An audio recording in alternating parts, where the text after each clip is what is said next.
Welcome back to my channel, you guys. It's Dana. Let's talk about my 6-month update. A lot has happened. So I was on Disulfiram 250 milligrams for a solid month. Around week 2, kind of like every other time I increased the dose, I felt something. Either if that was herxing, or I felt a change in mood, like for the better, if I felt progress. Everything kind of starts happening when disulfiram reaches its peak levels, which is about 2 weeks. This time was different. At 250, I started to get really depressed, but not like the depression that started, kind of like a dark spiraling out of control. And I had moments where I was very brain fogged, but not the type of brain fog that I'm used to. The type of brain fog that I'm talking about is like a dissociation between reality and I talked about that on my disulfiram dosing, that some people can have some psychosis symptoms of psychosis on higher levels of disulfiram, and I definitely think that I was experiencing some of that. So one of the big red flags was when I had a whole day of where I was trying to figure out if a conversation I had was a dream or was actually something that took place. And I found myself looking through text messages, looking through things to kind of help snap me into reality. I didn't feel crazy. I didn't feel so out of control. I just felt a little uneasy, like something doesn't feel right. Something doesn't feel right in my brain. Well, that kind of dissipated, and then, because I stayed on disulfiram another 2 weeks, right? And that turned into just crippling depression where I did not want to get out of bed. I wasn't sad. I was just numb and didn't want to do much. And I don't want this to scare you, because being on disulfiram was the best thing I've ever done for myself. The best thing I've ever done for myself. And you know what? If I had to go through that again, I would.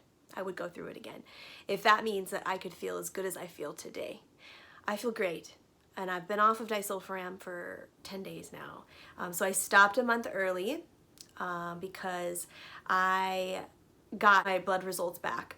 So my doctor doesn't retest for Lyme and co-infection. She doesn't retest for that. What she does is she looks at part of the immune system called CD57 and a C4a marker, which is a protein.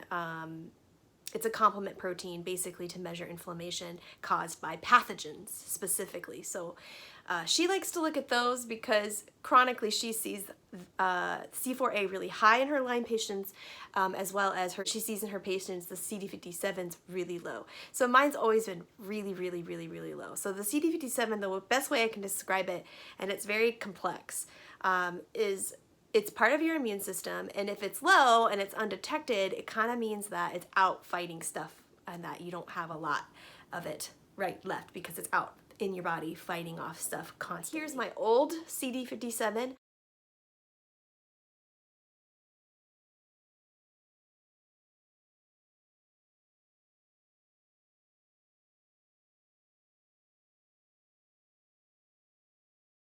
I have never produced within range. I've always been super low undetected.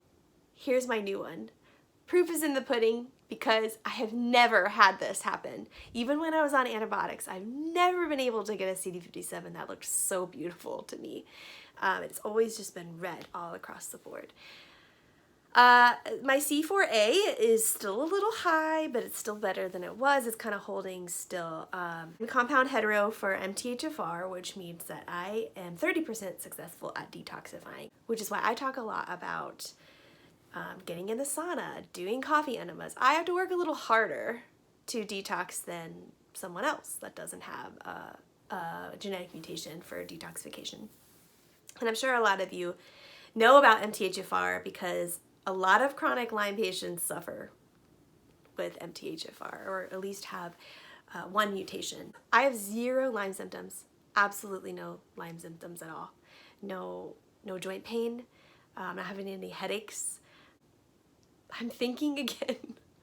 No brain fog. I have hope even though our world is a crazy disaster right now.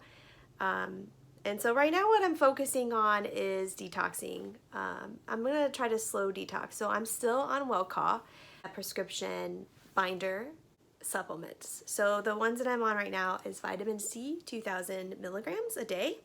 I also take glutathione early in the morning before I take anything else. Glutathione, I'll put all that in the description below, you know I will. Taking milk thistle morning and night, far away from my Welchol. So those are the supplements I'm on right now. Super easy. I'm detoxing at a very low level because if I push it, then I start to have a lot of symptoms like headaches and fatigue, and that seems to be like my big detox symptoms right now when I'm trying to unload other stuff. I still have heavy metals that I need to work on, so zeolite will be added back into my regime at some point. Right now I just kind of want to take it easy and detox gently and also support my immune system as I'm going through this. So okay guys, so I hope this helped you today, and let me know in the comments if you are just starting Disulfiram or if you have any questions about Disulfiram. Overall, it was the best treatment I've ever tried for Lyme disease. Make sure to give this video a like, and if you want, you can hit the subscribe button, and don't forget the little bell on the side to help remind you when I put out new videos. Okay guys, hope you feel better. I hope you stay safe. Bye guys.